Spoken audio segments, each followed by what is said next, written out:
4,000 কোটি টাকা ব্যয় করছে। বিশ্বকাপ তো নাই, 4 কাপও আনতে পারে।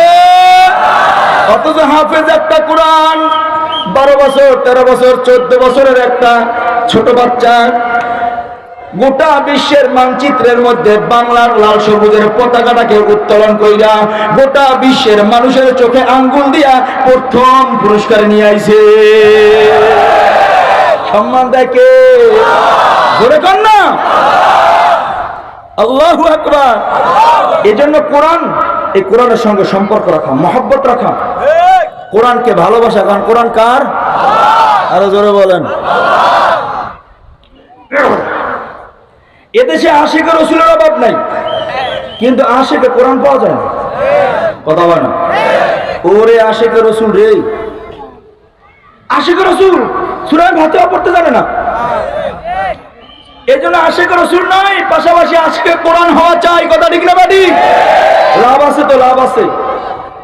আমরা কোরআন পড়তে জানি না, দিলের মধ্যে কষ্ট লাগে না, হায় হায় আমি মুসলমান হয়েছি, আমি আল্লাহর কোরআন পড়তে জানি না, এই কষ্টটা আমার দিলের মধ্যে নাই। আশিকে কোরআন হইলে কি লাভ? একটা ঘটনা শোনাবো, শুনবেন আপনারা? ইমাম গাজালি রহমাতুল্লাহ আলাইহি রাত্রে ঘুমায় রইছে, ঘুমের ঘরে স্বপ্ন দেখতেছে আল্লাহ পাক রব্বুল আলামিন ইমাম গাজালিকে ডাকতেছে। আল্লাহু আকবার, জোরে বলতে হবে। কে ডাকে? আল্লাহ ডাকে। ও ইমাম গাজালি, তুমি রাত্রে ঘুমাও, রহমাতপুর গ্রামের মধ্যে আব্দুর রহমান নামক আমার একটা ওলি, আমার একটা আশিকে কোরআন রাতের বেলা দুনিয়া থেকে বিদায় নিয়ে সে আমি মাসুকে হাকিকির কাছে চলে আসছে। ওই ইমাম গাজালি, রহমাতপুর গ্রামের মধ্যে কোনো মৌলবি নাই, সুন্নত তরিকায় দাফন কাফন করবে কেউ নাই। আমি আল্লাহ তোমাকে আদেশ করলাম তুমি রহমাতপুর গ্রামে যাও, আমার আব্দুর রহমান পেয়ারা ওলিটাকে নিজের হাতে দাফন কাফনের ব্যবস্থা তুমি নিজে করে দাও। আল্লাহু আকবার। ইমাম গাজালি রহমাতুল্লাহ আলাইহির ঘুম ভেঙে গেল, রওনা করলো রহমাতপুর গ্রামের দিকে।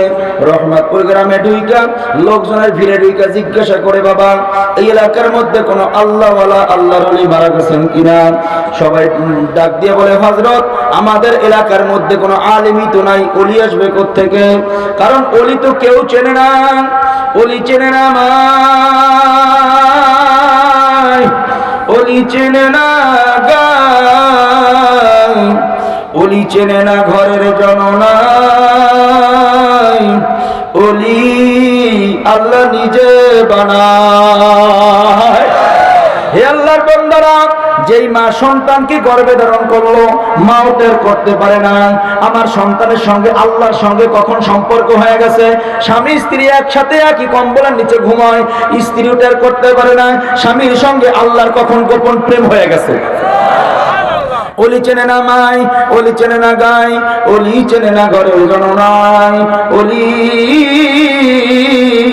আল্লাহ নিজে বানায়। কেউ বলতে পারে না কোন ওলি মারা গেছেন কিনা।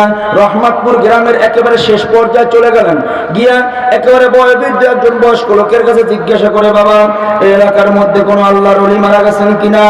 আল্লাহর ওলি মারা গেছেন কিনা জিজ্ঞাসা করতেছে। কয় না, এই এলাকায় কোন ওলি মারা গেছে তো আমার জানা নাই, তবে হ্যাঁ গতকালকের রাত্রে ওই যে দূরে একটা কুড়ের ঘর দেখো, ওই কুড়ের ঘরে একটা লোক গতকালকের রাত্রে দুনিয়া থেকে বিদায় হয়ে গেছে।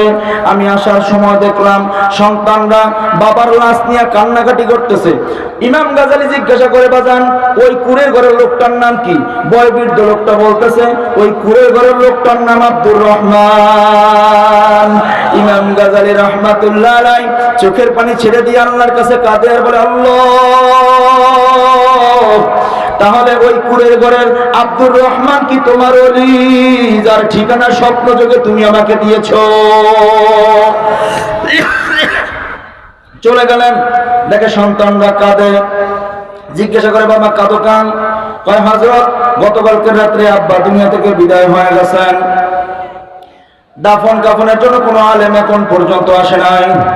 ইমাম গাজালি রহমাতুল্লাহ আলাইহি সন্তানদেরকে বুকের মধ্যে জড়াইয়া মাথায় হাত বুড়ে আদর করতেছে আর বলতেছে, বাবা কাঁদবি না,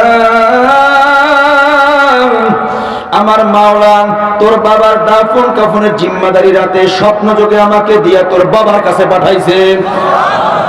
নিজের হাতে গোসল দিলেন, দাফন কাফনের ব্যবস্থা নিজেই করতেছেন।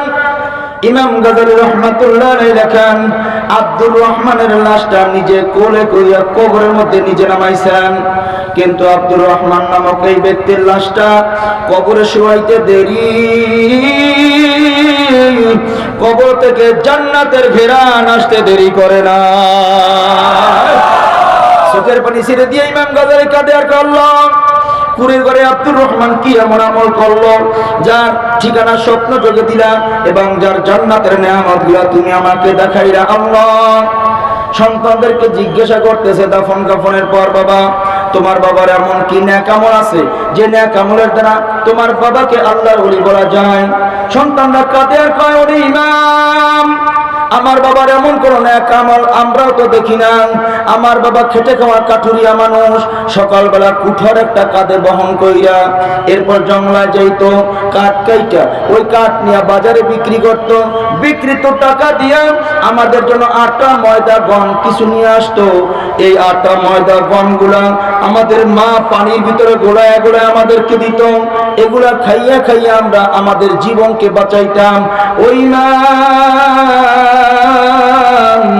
এর বাহিরে আমার বাবার কোনো আমল আমাদের নজরেও তো পড়ে না।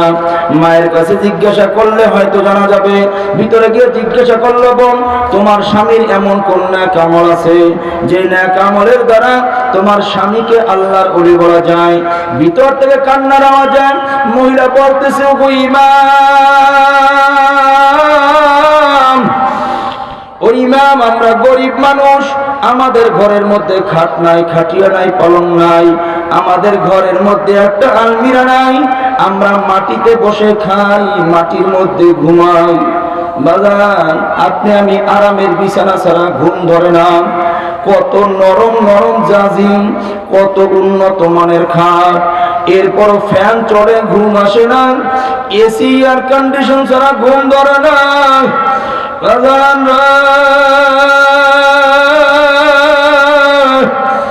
সমাজের দিকে তাকায় কি দেখছি, কত মানুষ কত অসহায় আছে। আপনার আমার চোখেও কিন্তু পড়ে না, কারণ আপনি আমি এগুলো নিয়ে চিন্তা গবেষণা করি না। ভিতর থেকে বলতেছে, ইমাম আমাদের ঘরের মধ্যে এমন কিছু নাই, স্বামী কাঠুরিয়া মানুষ, কাঠ কাইটা বাজারে বিক্রি কইরা জানিয়া সেগুলো দিয়ে সংসার পরিচালনা করি। তবে আমার ঘরের ভিতরে এমন কিছু নাই, আমার ঘরের ভিতরে একটা তাকিয়া আছে গো ইমাম, ওই তাকিয়ার মধ্যে আমার মা বাবার একটা কোরআনের কপি আছে, যে কোরআনের কপিটার সঙ্গে আমার স্বামীর একটা আমল আমি নিয়মিত দেখতাম। ফজরের নামাজ পড়িরা আমার স্বামী যখন ঘরের মধ্যে প্রবেশ করত, তাকিয়া থেকে আল্লাহর কোরআনটাকে নামায়া বুকের মধ্যে জড়াইয়া বাচ্চাদের মতো ভ্যাল ভ্যাল করে আমার স্বামী কাঁদত। মাঝে মাঝে মাথার মধ্যে ধরত, কপালে ঠেকাইতো, মাঝে মাঝে চুম্বন দিয়া বুকের মধ্যে জড়াইয়া এমন ভাবে কাঁদত। মা হারা সন্তান মাকে হারাইয়া যেরকমের সন্তান বিনয়ে বিনয়ে কাঁদে, আমার স্বামী বুকের মধ্যে কোরআন জড়াই এরকম বিনয়ে বিনয়ে কাঁদত। আর বলতো, মালিক তোমার কোরআন আমি পড়তে জানি না। আল্লাহ আমি কোন আলেমের সোহবত পাই নাই, কিয়ামতের ময়দানে আমাকে যদি প্রশ্ন করো আমি উত্তর দিতে পারবো না। রাতের বেলা ঘুমানোর আগে আবার এরকমের কোরআন নিয়ে এরকমের কান্নাকাটি করত। মাঝে মাঝে কোরআনটাকে খুইলা প্রতিটা লাইনে লাইনে শাহাদাত আঙ্গুল ঘোরাইতো আর বলতো, আল্লাহ এখানে যাহা লেখছেন সব সত্য, এখানেও যাহা লেখছেন সব সত্য। এই যে কান্নাকাটি করত, আমার স্বামীর চোখের পানি মাওলার কোরআনের মধ্যে এখনো বিদ্যমান আছে গো ইমাম। ইমাম গাজালি রহমাতুল্লাহ ডাক দিয়ে বলে, বোনার বলতে হবে না, আমি বুঝতে পারছি আমার মাওলা কেন তোমার স্বামীকে এই মর্যাদা দান করছে। তোমার স্বামী ছিল আশিকে কোরআন, এই যে কোরআনের সঙ্গে প্রেম ভালোবাসা করছে, আমার মাওলা খুশি হইয়া আব্দুর রহমানের কবরকে জান্নাতের বাগান বানাই দিছে। আমার মাওলা তার ওলির খাতায় আব্দুর রহমানের নামটা লিখিয়া দিছেন। হে জগতের মানুষ, আমার বাজানরা, আমার যুবক ভাইরা, আমার পর্দার মা বোনেরা, ওই কোরআন কিন্তু আমাদের সামনে এখনো আছে। যদি আমরা এখনো ওই কোরআনের সঙ্গে সম্পর্ক রাখতে পারি, ওই কোরআনের সঙ্গে এরকম প্রেম নিবেদন করতে পারি, মহব্বত যদি করতে পারি, ওই মাওলা এখনো আছে না নাই? আরো জোরে বলেন, আছে না নাই? আমরা সবাই আশিকে কোরআন হব ইনশাআল্লাহ। কে কে আল্লাহু আকবার। দুই হাত উঁচু করে আল্লাহকে দেখান, দুই হাত উঁচু করে আল্লাহকে দেখান, আমরা আশিকে কোরআন হব ইনশাআল্লাহ। হাত নামান, দুই হাতের মধ্যে আল্লাহর নাম আছে। আমার মাওলার 99 নাম কয় নাম? জোরে বলেন, কয় নাম? জোরে বলেন, জোরে বলেন। আমার মাওলার 99 নাম বাবা। অনেক আলোচনা ছিল, সংক্ষেপ করে বলতেছি। মায়ের গর্ভের মধ্যে আমার মাওলা বড় ডিজাইন কইরা, নিজের হাতে অঙ্কন কইরা, দুই হাতের তালুর মধ্যে আমার মাওলা তার 99 নাম এমন ভাবে লেখলো, গোটা দুনিয়ার কোনো মানুষ নাই আমার মাওলার নামকে মুছতেও পারবে না, অস্বীকার করতে পারবে না। ডান হাতের মধ্যে আল্লাহর 18 নাম, বাম হাতের মধ্যে আল্লাহর 81 নাম। কার নাম? জোরে বলেন, জোরে বলেন, জোরে বলেন। আল্লাহর 99 নাম, ডান হাতে 18, এই তো আরবিতে 1, এই পাশেই তো আরবিতে 8, একের পিঠে 8, 18। কার নাম? সবাই যার যার ডান হাতের দিকে তাকায় দেখেন, আছে না নাই? তাফাক্কুরু সাআতান ফি খালকিল্লাহ খায়রুম মিন ইবাদাতি 60 ওয়া ফি রায়াতিন 70 ওয়া ফি রায়াতিন 80 সানা। আছে? দেখেন, সবাই দেখেন, সবাই দেখেন। দেখলেই না কি হবে? স্পষ্ট স্পষ্ট আরবিতে 1, এই যে পাশে আরবিতে 8, স্পষ্ট স্পষ্ট 8, একের পিঠে 8, 18, বাম হাতের মধ্যে 81, এই তো আরবিতে 8, এই পাশেই তো 1, 81। কার নাম? দুই হাত একত্র করে যোগ দিয়ে দেখেন ফল কি হয়। 8 আর 1 9, 1 আর 8 9, যোগফল 99। বলেন 99 কার নাম? আওয়াজ হয় না, জোরে কোন। এই হাত দিয়ে অন্যায় করি, সুদের টাকা ধরি, ঘুষের টাকা ধরি, এই হাত দিয়ে টিভির রিমোট চালাই, কথা কয় না। দুই হাতে তো আল্লাহর নাম আছে, ভয় নাই তো? আপনার আমার মধ্যে ভয় নাই? কেউ না দেখলেও একজন দেখে, তিনি কে? ফাইল্লাম তাকুন তারাহু ফাইন্নাহু ইয়ারাক। দুনিয়ার কেউ না দেখলেও একজন দেখে, তিনি কে?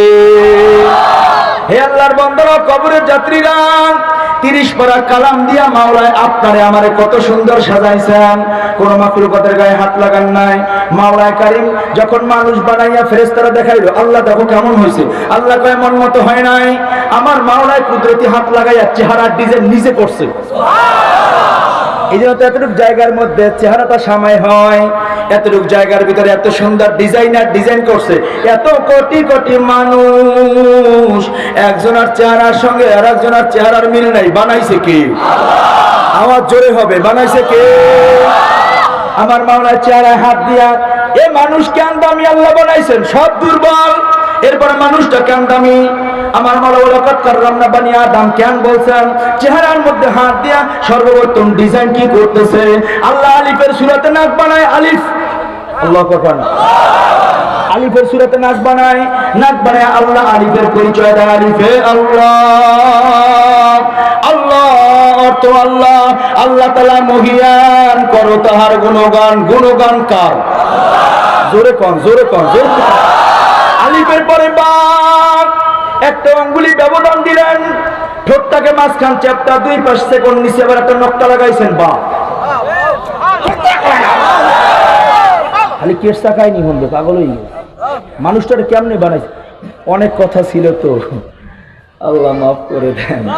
আল্লাহ আল্লাহ, আরে মানুষ খালি চেহারা নিয়ে যদি গবেষণা করে, চেহারার মধ্যে খালি কবজি দিয়ে বয়ান করলে রাত পার হয়ে যাবে। খালি কবজি, এতটুকু জায়গার মধ্যে কি কি রাখছেন? এতটুকু জায়গায় গবেষণা ভিত্তিক বয়ান হওয়া চাই। খালি ওয়ালাকাদ কাররামনা বানি আদম, এতটুকুর উপরে কি আলোচনা? কেন বলছেন দামি? কেন সব থেকে দুর্বল? কেন বলছেন? আলিফ, এরপরে বা।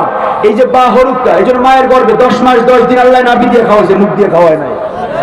মুখটাকে পবিত্র রাখছেন, কারণ হরুফ তো হরুফ, কারণ এই হরুফটা নারায়া নারায়া এই বন্দা দুনিয়ার জমিনে আল্লাহরে ডাকবে। এই জন্য নাপাক করেন নাই, নাভি দিয়ে খাওয়াইছেন, নাভি দিয়ে খাওয়াইছেন। অনেক কথা ছিল, আল্লাহ মাফ করুক, কবুল করুক, বুঝদান করুক, আমিন কোন। এই ঠোঁট দিয়ে মিথ্যা কথা বলি, কোথায় গিয়ে এই ঠোঁট নারায় নারাইয়া সত্যের বিপক্ষে মিথ্যার সাক্ষ্য দেই।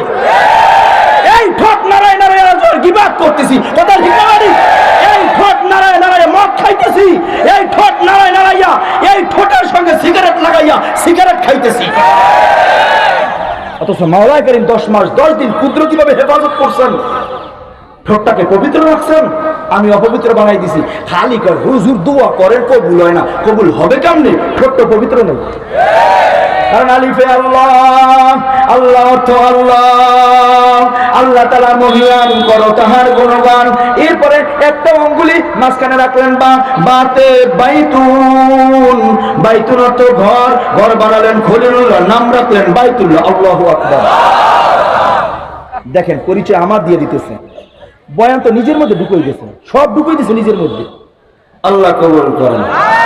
এই জন্য এই কোরআনের প্রেমিক হব ইনশাআল্লাহ বলেন, এই কোরআনের সঙ্গে থাকবো ইনশাআল্লাহ বলেন, নিজে কোরআন পড়বো, সন্তানদেরকে পড়াবো ইনশাআল্লাহ বলেন।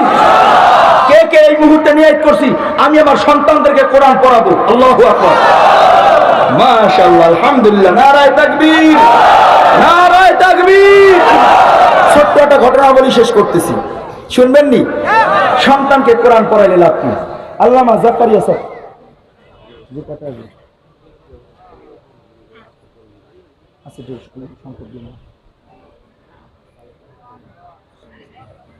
আল্লামা জাকারিয়া সাহেব রাহমাতুল্লাহ আলাইহি, যিনি ফাজালে আমল নামের কিতাব লিখছেন, মুস্তাজাব দাওয়ার মধ্যে অনেক ঘটনা টানছেন।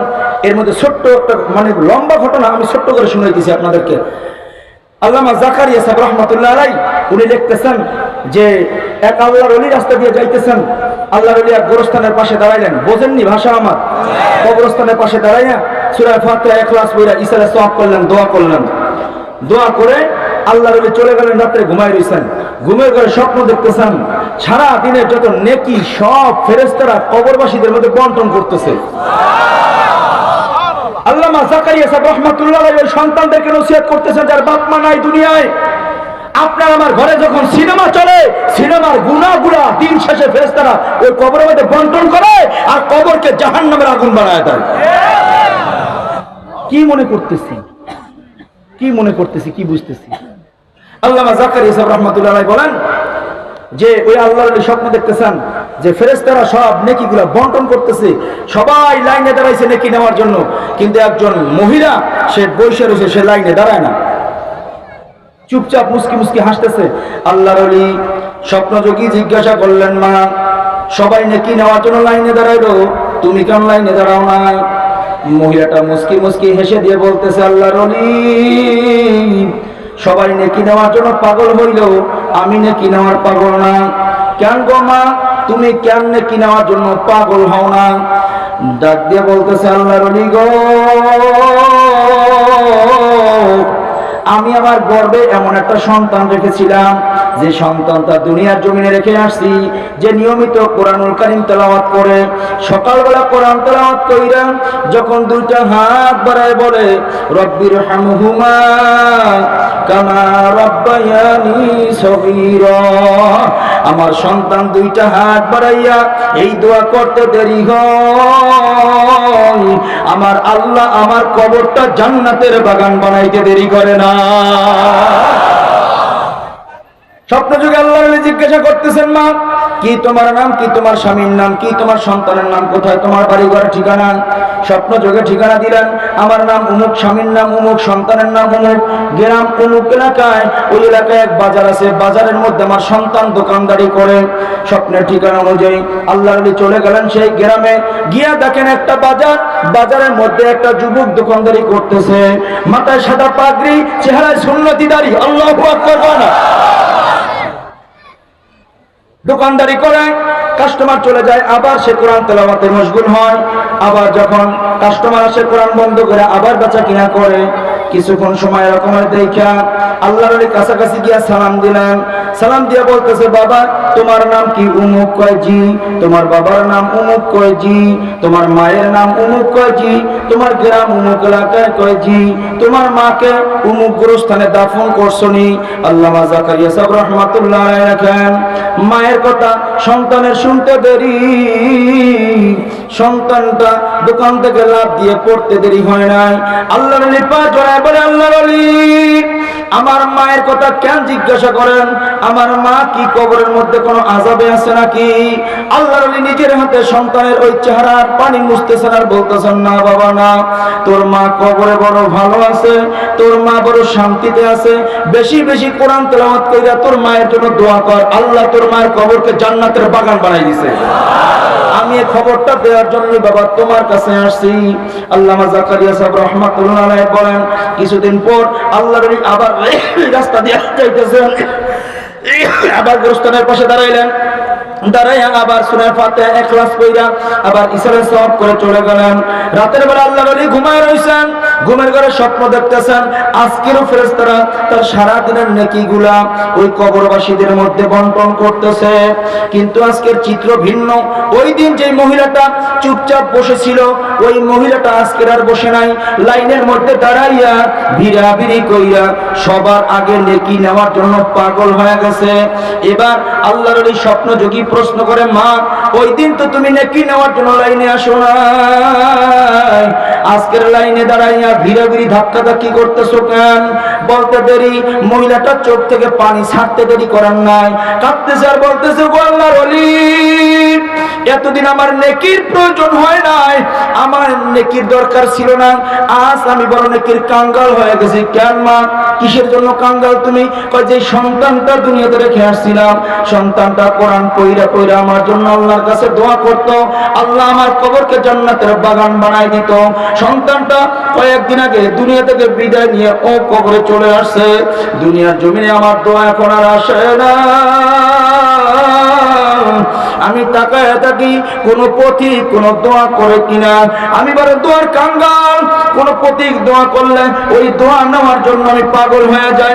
আল্লামা জাকারিয়া সাহেব রাহমাতুল্লাহ আলাইহি সন্তানদেরকে নসিহত করতেছেন, যার বাবা নাই মা নাই কবরে শুয়ে কাঁদে, মা নাই ইতিম, বাবা নাই ইতিম, ওই সন্তানদেরকে নসিহত করতেছে, মা বাপ যাদের কবরে, খবরদার কোনো গুনাহ করিও না। ঘরের মধ্যে সিনেমা চললে মা বাবার কবরের মধ্যে আযাব হয়, ঘরের মধ্যে গানের আওয়াজ হলে মা বাবার কবরের মধ্যে আযাব হয়। আপনি আমি যদি নামাজ ছেড়ে দেই, ঘরের মধ্যে বেনামাজি থাকলে মা বাবার কবরের মধ্যে আযাব হয়। হে আল্লাহর বান্দারা, আল্লামা জাকারিয়া সাহেব রাহমাতুল্লাহ আলাইহি ওই সন্তানদের কি বলতেছেন, যার মা নাই বাবা নাই কবরে, তারা যেন বেশি বেশি করে আল্লাহর কাছে দোয়া করে, নেক আমল বেশি বেশি করে, মা বাবার নামে বেশি বেশি সদকা করে। কারণ মা বাবার নামে যখন বান্দাবান্দি সদকা করে, আমার মাওলা এই সদকার বরকতে মা বাবার কবরকে জান্নাতের বাগান বানায় দেয়। এখানে মা বাপ নাই, কার কার হাত উঠান। মা আছে বাপ নাই, বাপ আছে মা নাই, অথবা মা বাপ দুইজনের একজনও নাই, দুইজনের একজন নাই, অথবা দুজন নাই, এরকম কারা কারা হাত উঠান। আয় হায়, সবই তো এতিম। আমিন করে হাত নামান। আল্লাহ মাফ করে দেন মা বাপকে, আল্লাহ মা বাপকে জান্নাতের বাগান বানায় দেন। আমিন কর না। আলহামদুলিল্লাহ। তেমন মা নাই বাবা নাই, বাসায় গেলে কি আর পাবেন এই মা বাপকে? আর পাওয়া যাবে না, পাওয়া যাবে না। তো মা বাপ কবর থেকে আপনার আমার দিকে তাকায় আছে। আরে আমার তো মা আছে বাবা আছে, আমি তো বাসায় গিয়া মা বলে ডাক দিতে পারি, বাবা বলে ডাক দিতে পারি। আপনাদের যাদের মা নাই, হাজার চেষ্টা করলেও আর পাবেন? কতক্ষণ পাবেন? তবে এখানে মা বাপ হারা যারা এতিম, প্রথম নসিহত গুনাহ মুক্ত জীবন গড়ব ইনশাআল্লাহ বলেন। কারণ আপনি গুনাহ করলে এই গুনার অংশ মা বাবার কবরে যায়, কবরে যায়, মা বাপ কবরে শাস্তি পায়, জাহান্নামের আগুন জ্বলে। কি মা বাবার জাহান্নামের আগুনে জ্বালাইবেন? আসতে কয় যে মা বাপকে জাহান্নামের আগুনে জ্বালাবেন না জান্নাতে দিবেন? মা বাপকে কবরে শান্তির ব্যবস্থা করব, কে কে রাজি? নারায়ে তাকবীর। যাদের জীবিত আছে তারা হাত উঠাবেন। আল্লাহ যেন মা বাপদেরকে নেক হায়াত দান করে, দোয়া করব, আল্লাহ কবুল করুন, আমিন কয় হাত নামান। মুহতারাম হাজিরিন, মায়ের জন্য কি এতটুকু দরদ নাই আমাদের? বাবার জন্য এতটুকু মহব্বত কি নাই? যেই মা কত কষ্ট করছে আমাকে গর্বে নিয়ে, কত না কষ্ট আমাকে নিয়ে মা করছেন, কত না বয়ান করছি, আগে তো এত বুঝি নাই, কিন্তু আল্লাহ যখন সন্তান দিছে তখন তো দেখছি মা কি জিনিস। মাঝে মাঝে রাতের অন্ধকারে দেখতাম বিবি পাশে নাই, কই গেল? তো তাকাই দেখি দরজা ধরে দাঁড়ায় দাঁড়ায় কাঁদতেছে। তো আমি কাছে গেছি দৌড়ায়, কি ব্যাপার, তোমার শরীর অসুস্থ লাগে নাকি? তো আমার জড়ায় হাউমাউ করে কাইতে দিছে। চাবিটা আমার হাতের মধ্যে দিয়া বলতেছে, না সংসার বোধহয় হবে না, মাফ করে দিয়েন, আমি মনে হয় বাঁচবো না। চিন্তা করি আমার মা তো এরকম কত না কষ্ট করছে। মাঝে মাঝে আমার মায়ের পা জড়ায় আমার বিবিকে কাঁদতে দেখছি, বলতো আম্মা মাফ করে দিয়েন, অনেক বেয়াদবি হয়েছে, মনে হয় বাঁচবো না। যখন হসপিটালের দিকে নিয়ে যাইতেছি, হসপিটালের গেটে পর্যন্ত গেলাম, বিবি আমাকে ধইরা আমার ডান হাতটা ওর মাথার উপর রাখছে, রাইখা বলতেছে আমাকে একটা ওয়াদা দেন। আমি বললাম কি ওয়াদা? মাথায় হাত দেওয়া লাগবে কেন? চোখের পানি ছেড়ে দিয়ে বলতেছে ওয়াদা দেন, হসপিটালে যাই, মনে হয় আমি বাঁচবো না, মন সাক্ষী দেয় বাঁচবো না। অল্প বয়সী মানুষ, আপনি আর একটা বিবাহ করবেন বিবি ভাইয়া, আমার কথা ভুলে যাবেন, কিন্তু আমাকে একটা ওয়াদা দিয়া যান, আমি যদি মারা যাই আমার জাদু মানিক রে আপনি ফেলে দিবেন না। আমার সাথে আমার মা হাউমাউ করে কেঁদে দিল, আরে এর নাম মা। মরণের সময় সন্তানের মায়া বলে না, আমার কয়েকটু ওয়াদা দেন, নতুন বিবি পাইয়া সন্তানকে পাকা নজরে দেখবেন না, ওরে কখনো মারবেন না, কখনো ধমক দিবেন না, আদর থেকে বঞ্চিত করবেন না। আমি বললাম এত কথা বলা লাগেনি, আল্লাহ হেফাজত করবে কয় না,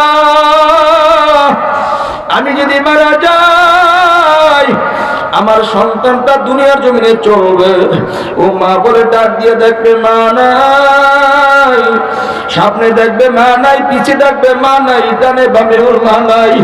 আপনার মধ্যেই মা, আপনার মধ্যেই বাবা তালাশ করবে, ওরে যদি আঘাত দেন তো আমার কবরটা ফাইটে যাবে, এর নাম মা। হে আল্লাহর বন্ধু, কবরের যাত্রীরা, এমন মা তো অনেকের আজ নাই। আমি যদি এই যে আল্লাহর কোরআনের মাদ্রাসার জন্য মা নাই বাবা নাই, থাকলে তো একটা কাপড় লঙ্গিও দিতাম, কথা কথা আসতে বলেন কেন? এমন কোন সন্তান আছেন মা বাবার জন্য আমি সর্বপ্রথম বেশি চাবো না 10,000 টাকা, আল্লাহর কোরআনের মাদ্রাসার আল্লাহর কোরআনের জন্য আমি আগেই